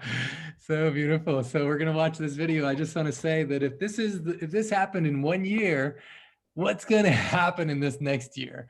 Just today, this morning, I got the audio files for the audio book, the final audio files. So I get to upload them. It takes about a month until they're ready, but the audio book will be out soon, you know, and then as the translations come out, and then the audio book in Italian is already being recorded. So many of the audio books. And then I think, you know, what Cornelia says, this vision of us holding hands around the world, I can't wait till we're able to come live, more in-person experiences where we can go deep and learning these ancient secrets and loving each other and serving in these ways. And, you know, that birthday, the birthday gift about if anyone donates any amount, we have a special gift, but also those $97 more. I'm excited. Actually, we're going to try and put together a trip where many of us who want to go can go to Nepal. We can go to mystical Nepal. You can be in the Himalayas. You can be with the orphan kids. You can see where Dr. Naram actually received the ancient manuscripts from these monks that traveled 6 months on foot just to be able to hand them off so he could translate this wisdom so that way we could benefit from it today. And so many opportunities like this are coming for us to be able to gather, and not just on Zoom, but gather in person and gather in our hearts. And as we do so, I think the power will be magnified. So what's going to happen this year? Some amazing things are going to happen this year. The 3-year certification course will begin, where people will become, that whole process of becoming practitioners. The announcement I wanted to make is that it's actually going to be offered through a university in Europe. So you get your university credit through a very highly respected university. And at the same time, you'll be able to have hands-on. It's like an apprenticeship situation where you're actually learning in more details. So that way miracles can happen, things that look like miracles, but you know it's based on this ancient science. Now, all that is good and great, but what about someone in your family? What about someone that you love? I got this beautiful message from Larry the other day. I don't know if he's on the call right now, but I got a beautiful message from Larry. He's like, Clint, what do we do when we know the ancient secrets can help someone, but they don't want it? What do you do? Like Zara's amazing story, the nurses and all the doctors, they're so used to seeing things a certain way, they can't see another possibility. So what do we do when someone, their heart is in such a way? Well, what if anyone can change? And you're about to hear a story, and what if the entry point to that change is love? I hope you enjoy this. And at the very end of this call, we'll have a special message from Dr. Ram, but this is from my heart to your heart about the power of love. So let me get it queued up here. Make sure I'm sharing my sound and optimizing the video. I may have to turn off the video at some points if I'm either laughing too hard or I'm crying. One of those two, because it happens on this video for me every time. All right, I love you and I'm with you. What if even the toughest skeptic can change? Oh, sorry about that. Can discover there's a path to deeper healing that's different than they expected. What if that toughest skeptic is you or someone that you love? What if anyone can change? And what if the entry point into that transformation, that change, is love? This book will help to understand what wisdom means and how we as humans can enter into the field of wisdom in a natural way. And I think it will change so many lives. As you read, each chapter unlocks more and more barriers from your mind and opens up your heart more and more to what's possible in your life. This is an example of just being limitless. In this video, as you hear my little brother who graduated from Harvard Law School, he worked in an investment bank in New York. The smallest deals he worked on there were hundreds of millions. I thought I was a skeptic, but he probably was even more of a skeptic than me. Very brilliant, analytical mind, a genius, I would call him.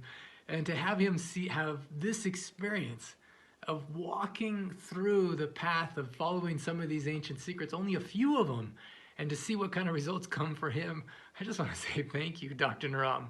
And thank you, this entire lineage of masters that can help reach even the mind of the toughest skeptic. I'm excited for you to hear this story, what his words are, and the way that he describes his story can change your life forever. At one point, we were recording his story properly the other day, and I had him, and I just said, just hold the book up and just say your honest feelings about it. He held the book up. He's like, I have not read this book.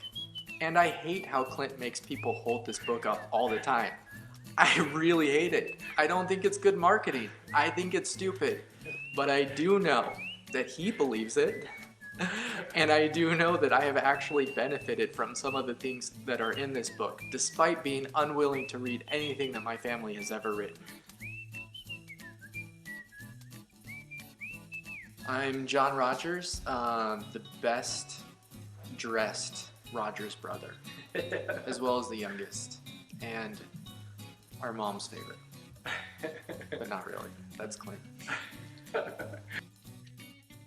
What inspired me to do the Mung Bean Challenge was there were 4 things that happened kind of within a 48-hour period. The first was I was talking to my wife.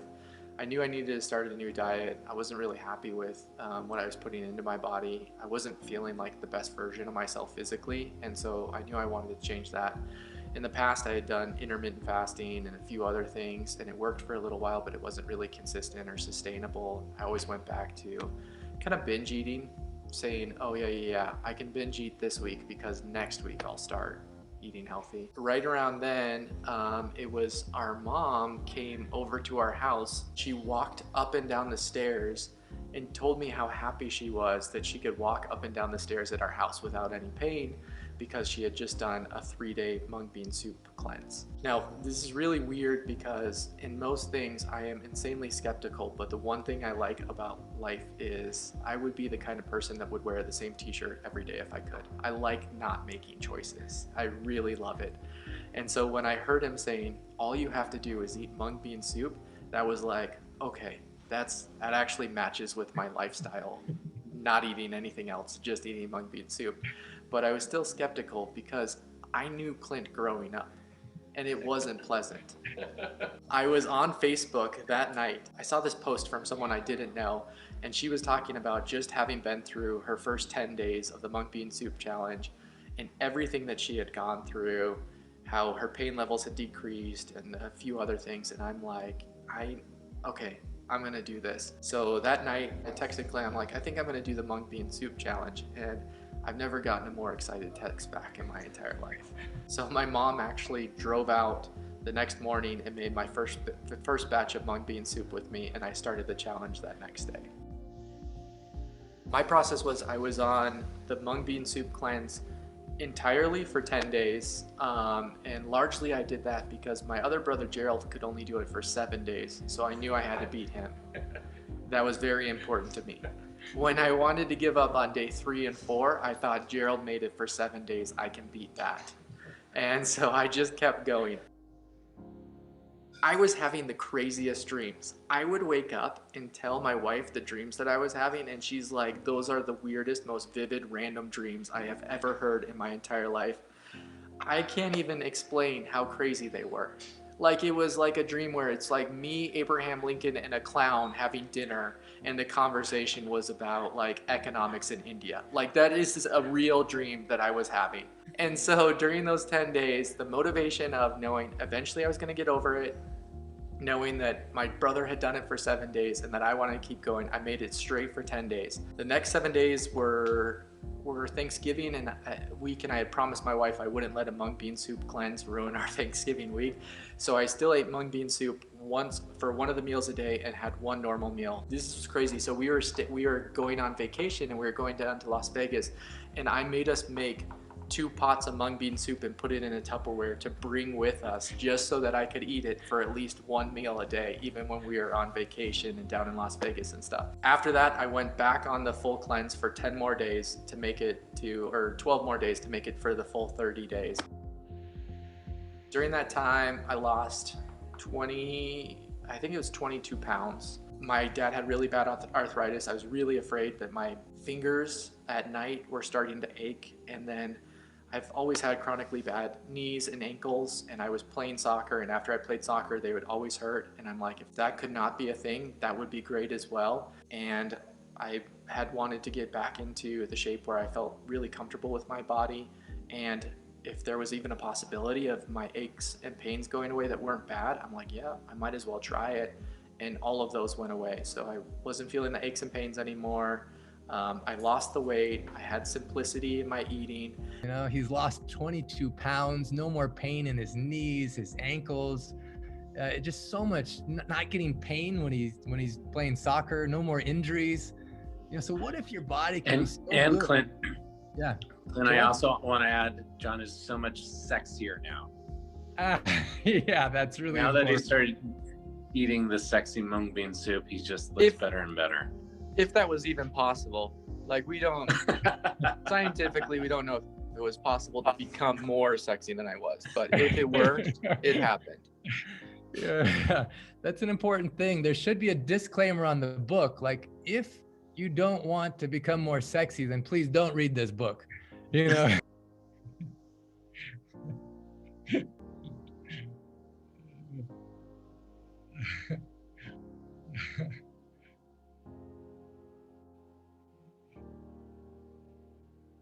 And the extra benefit that I didn't expect was I was still playing in the soccer league. I play in a men's over 30 soccer league, which honestly is the most aggressive league in the history of humankind. They think that some sort of scout is watching them and they may be pulled up into the Premier League, but they're all super overweight and really out of shape, and you just get beat up, and it is nuts. But I still love it. And last year, it took a massive toll on my body.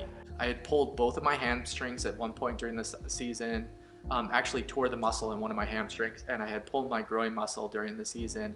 And seriously, people are like, why do you keep going to play soccer? You literally cannot walk the next day. And I normally just barely recovered before the next game. And then I was walking like I was 1,000 years old the next week.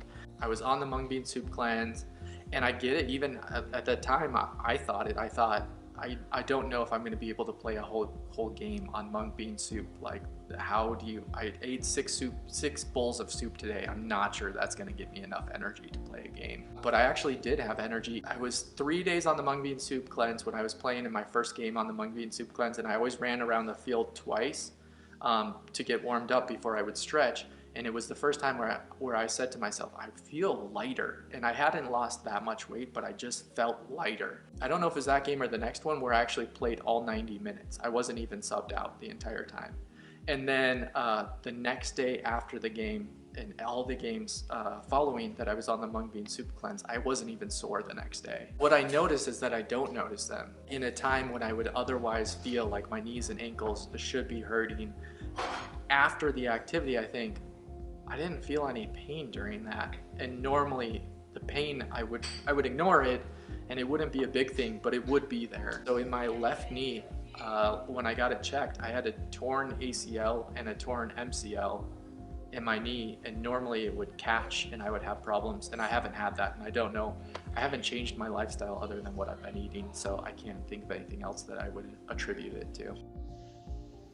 I, despite what I would have believed before, have actually now recommended the mung bean soup cleanse to people, which is weird. And people are weirded out by it, but I still do it anyway. I was on the mung bean soup cleanse at really awkward times, and there were certain times during that where I was having business lunches and I would bring my own mung bean soup to the business lunch, or I would turn down a business lunch because I was on mung bean soup. They're like, what is a mung bean and why would you do that? Even today when I was doing some work, I was talking to someone about it. I'm like, honestly, it sounds like you should do the mung bean soup cleanse.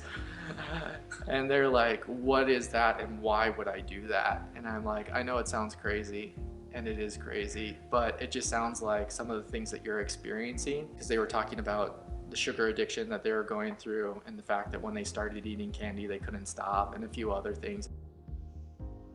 You know, eating mung bean soup consistently for 2 months, I feel like when I'm hungry for a specific thing for the first time in my life, I can trust my body that that's actually what my body needs. And I think for a lot of people, that's what's missing in their diet, is the ability to trust that when their body says, I need that it's not just a craving, it's not just an emotional thing, it's not an addiction, it's actually what their body needs. Even when I need things that I think are strange or random, I eat them and afterwards I feel satisfied, and it is just so nice knowing that I can trust my body, and that also in return my body can trust the decisions that I'm making. Honestly, I feel like we have a better relationship, which is not something I would have expected from the great mung bean, the father of all meat beans.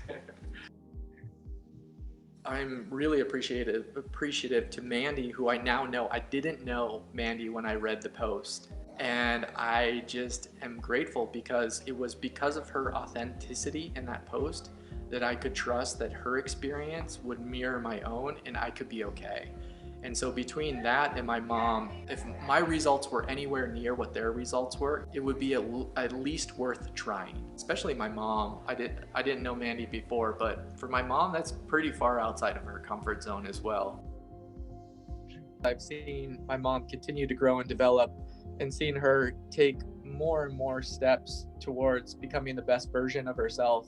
I was actually in a therapy session a couple of months ago, And they asked, what gives you hope that you can change? And I said, well, you know, for the longest time, I didn't think that people could change, but I just keep seeing my mom get better and better all the time, and letting go of some of those things that were such a struggle for me when I was a little kid. And so I said, you know what, if my mom can do it, I can do it. And so she was, in a lot of ways, the reason why I committed to making a lot of changes in my life, including, you know, what ended up being taking the mung bean soup challenge.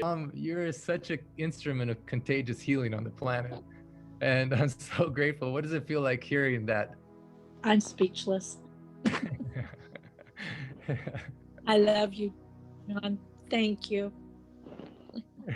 Love you too, Mom. Gerald, anything you want to share what you've seen in Mom? I love that we get to have this little love on mom experience, but I think this is for every one of us that has like these mothers that like they work so hard to raise us, to nurture us, to take care of us, and they do the very best they can. And I think witnessing my mom be so excited, I see this like enthusiasm in her eyes. And I know that we jumped into the challenge because when she walked in the house one day, she just looked, you know, 10 years younger, and she had this smile on her face, and she was like bouncing around, and Allison was like, Millie, like you look so good, like. And Mom's like, yes, I've been doing the mung bean cleanse and it's amazing. She was so enthusiastic. Mom, I just want to tell you that you are an amazing mom. I've seen you grow and change so much in the past 5 years and become a person that honestly I didn't know as a kid. Someone who is growing in loving and compassion and willingness to recognize how your actions may have influenced us as kids, even though I know without a doubt you are doing the best and you continue to do the best you can. I believe that I can become a better person because I see you doing that every day. And I just want to thank you for that.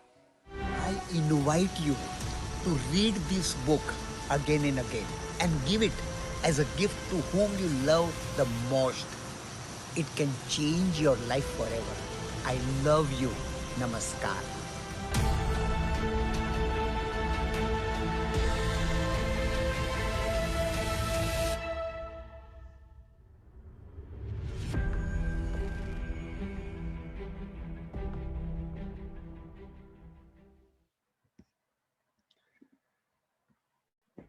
Oh. Oh, wow.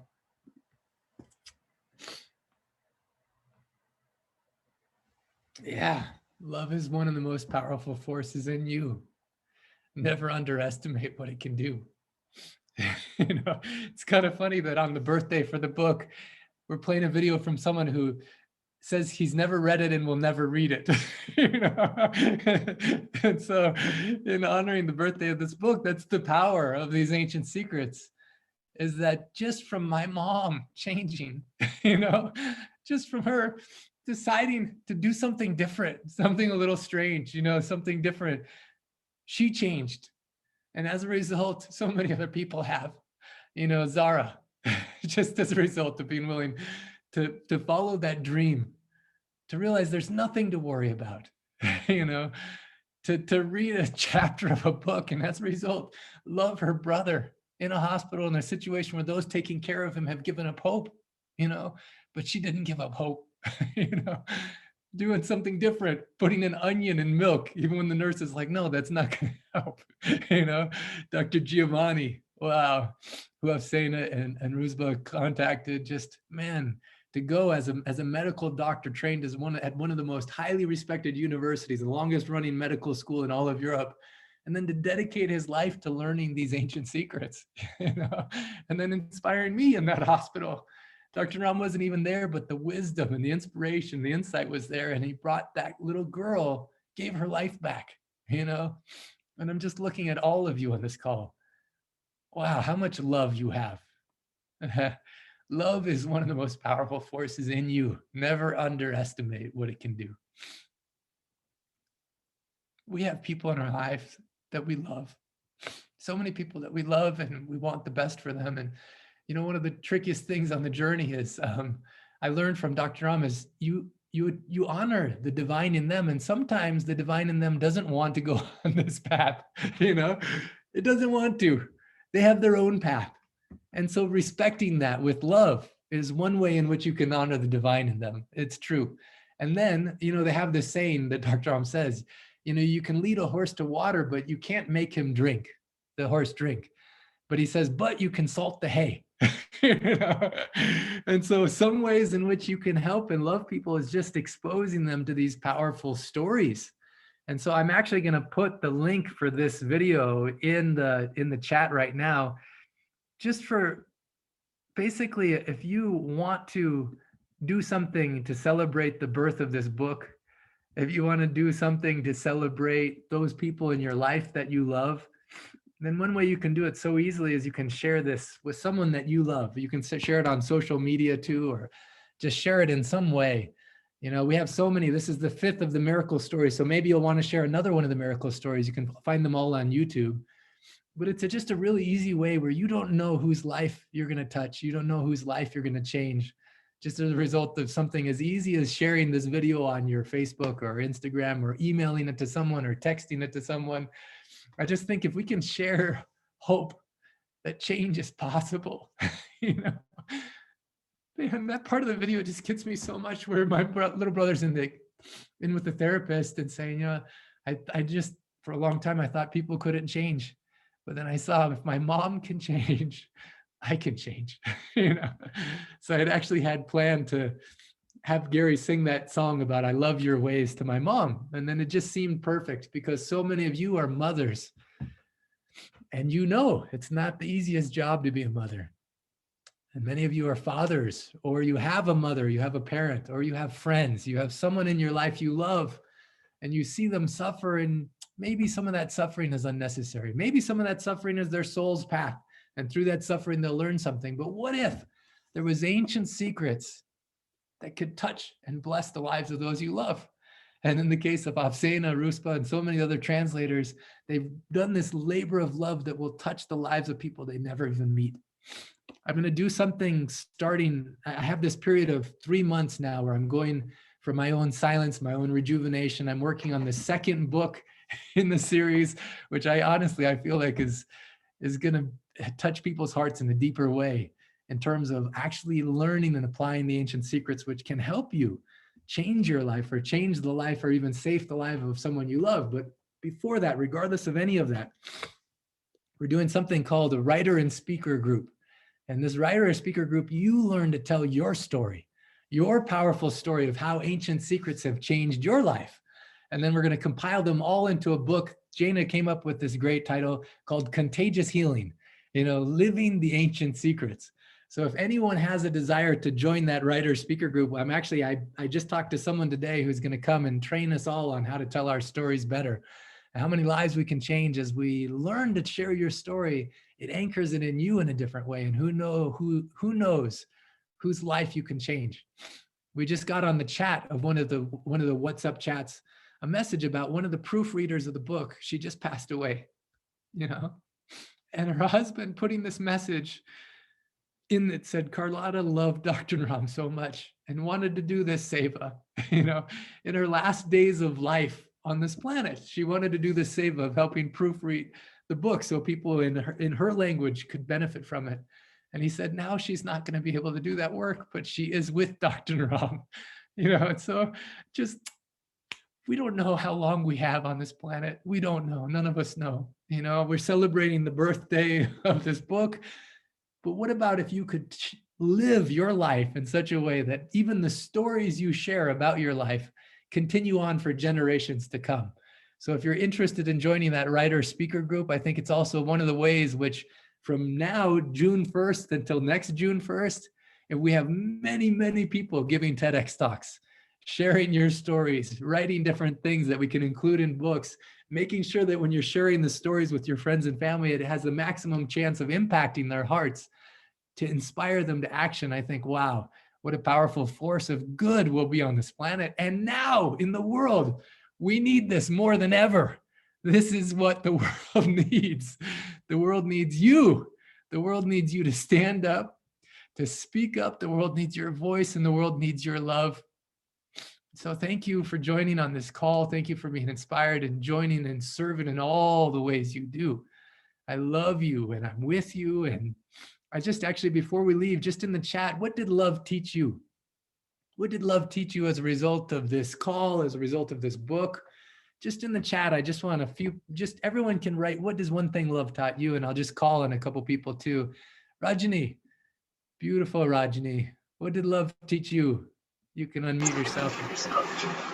Yeah, so today's call was really very powerful, and I've learned that, you know, like anything is possible, and so many beautiful people sharing their stories. Zara's story, it really, really touched me so much, and everyone's story, it was so very powerful that I feel now, you know, anything is possible, and people have to just join this community, and magic will happen in their lives.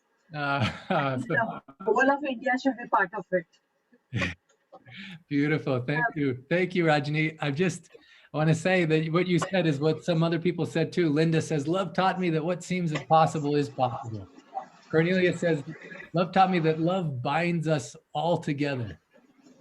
So beautiful. And also, let's see, Deb says, love taught me that anything is truly possible. I like this part. Linda, also that skeptics are welcome. Anne says that change is possible and we can be engaging all those who love us. Meg says, love taught me that no matter what has transpired, love can transform any relationship. Marie, I feel the power to start again, to help people. Sangeeta Lama, so good. Sangeeta says, love taught to honor the divine in everyone and let them be the way they are. Suzanne, love taught me understanding. Arati, I'm so thankful to Dr. Ram and his secrets and to Dr. Clint G. Rogers that he brought this wisdom into the world. Shilpi, love can heal. Kathleen says, I'm really hopeful to have more energy for my 15-year-old son, to be a better ma to him after dealing with cancer for 5 years myself and losing my husband and his papa 6 years ago. Love and this may finally be the secret ingredient for me elevating myself and feeling like a good mother. Kathleen, man, you are a beautiful mother. Yeah, whether you know it or not, you know, I think mothers have the toughest job and you struggle because you know that you're not doing things perfectly, but you're perfectly imperfect, you know, and the divine is holding you. And just from you being in this space, it magnifies the chance that the divine can reach your son at exactly the moment that he needs it. Just like it happened for my mom, for my brother John, for her son, you know, the moment he needed it, just from her changing herself, from her loving herself. You know, I've said it many times, but I call this a love story. Not because it's a romantic love story, but it's because you'll get more love for yourself as you read the book. It was love for my father that pushed me beyond the skeptic to go into the world in which these healing miracles are possible. And I know it's possible for you. Ronnie, I just want to hear from you. What's one thing love taught you as a result of today's call? You can unmute yourself and just share. Well, I just put it in the chat. Oh, I'm sending a message to the universe. We're just getting started. Yeah, yes, we're just getting started. Beautiful. It's so true, so true. And Ronnie, you have probably at least 100 years left on this planet, so we got a lot of work together. Good. I'm ready. Beautiful. And grateful. Yeah. We're going to go to Renara in a moment, and she's going to play the music that's coming through in this moment. Right before she does, is there anyone else that just wants to speak what love taught you? Anyone that feels a burning desire and you just want to share something, some way in which your life has changed or something in which love has taught you? You can feel free to unmute yourself. Marie? Well, in my practice, I do love my clients and started with the mung bean, what was already familiar to me from the Ayurveda and art of living, but doing it this time, I'm taking all my clients with me and I start cooking the mung bean soup just to let them feel how much energy you get.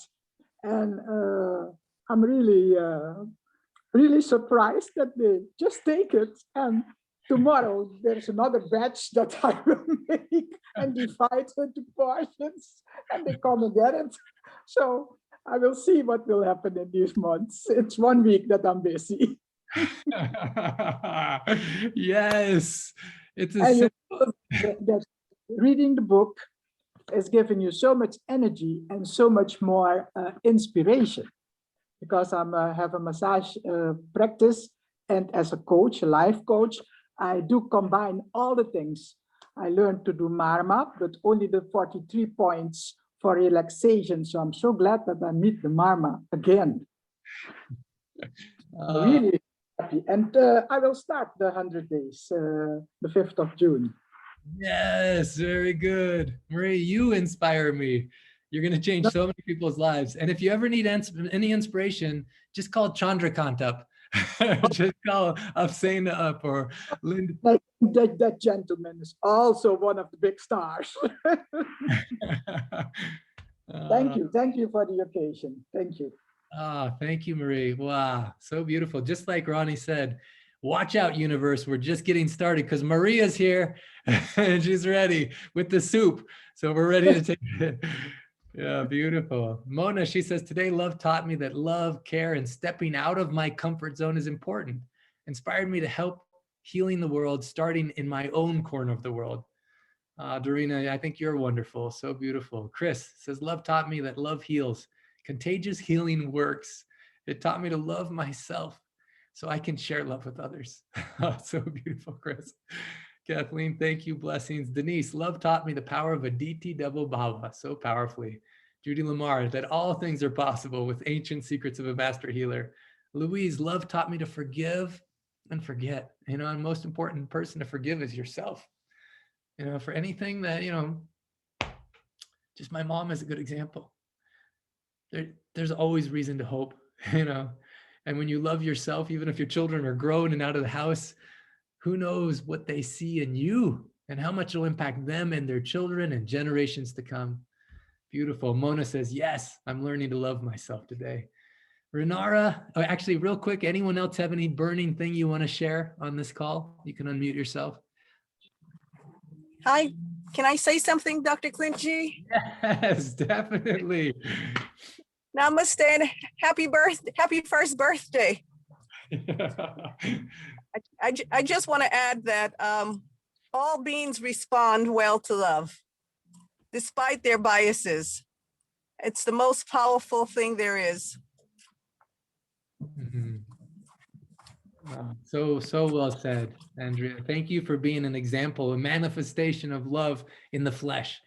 And such a beautiful way in which you've devoted love to create the index for the book. That's another thing that will come out this year, just by going through the book and finding every word on which page that could link someone's heart to that love and that transformation. Andrea, it's so powerful. Thank you so much. All right, I see. Let's see if anyone else has anything that they want to share. Otherwise, we're going to go to Renara. I just want to say, Renara, do you want us to do I Love You and I'm With You before the song or after the song? Oh, let's see if we can unmute you here. I think after. Okay, beautiful. So for those who don't know, Renara is an amazingly gifted channel of the divine love. And it comes through the up and it comes down into her soul and it comes out her fingers and it goes to the piano and it sends out that vibration all over, comes into our ears and it touches our heart. She's also been one of the translators of the book in Russian and also has helped in so many ways with so much love. So she has a deep connection with Dr. Naram and the lineage, which is ultimately a connection with love and a connection to the possibility that any of us can heal and that we're whole already. And we just need to step into that place. So Renara, do you want to say anything before you play? Yeah, I would like just that all of us, we connect exactly with this first phrase in the book. I didn't come to teach you. I came to love you and love will teach you. And I'm curious myself, which music will come exactly now, the birthday of the book, and this magical phrase by which book start. So I would like just we connect with this first phrase of the book in our heart.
I didn't come to teach you.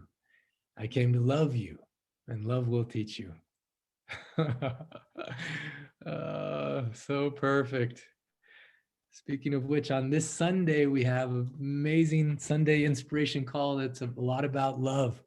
We'll be going through chapter 3. Sarah Morrell, Dick Dalton, and Carol Ray will be co-hosting that call. Don't miss it. Sunday at 8 a.m. Pacific, 11 a.m. Eastern.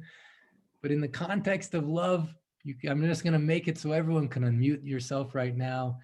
And you can just be able to say, I love you and I'm with you. I love you and I love you and I I'm love with you you. and I'm with you. Love you. With you. And I'm with you. I love you and I'm with you.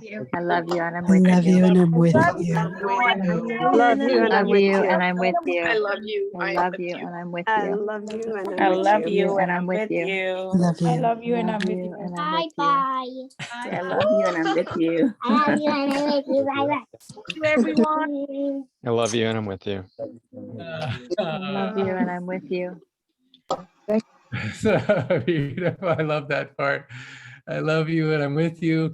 I hope you have such a beautiful day. Know that change is possible. Even the skeptics, even the hardest skeptics can be opened to a deeper path of healing that's different than they expected. And the entry point is love. I love you and I'm with you. Namaste. Namaste.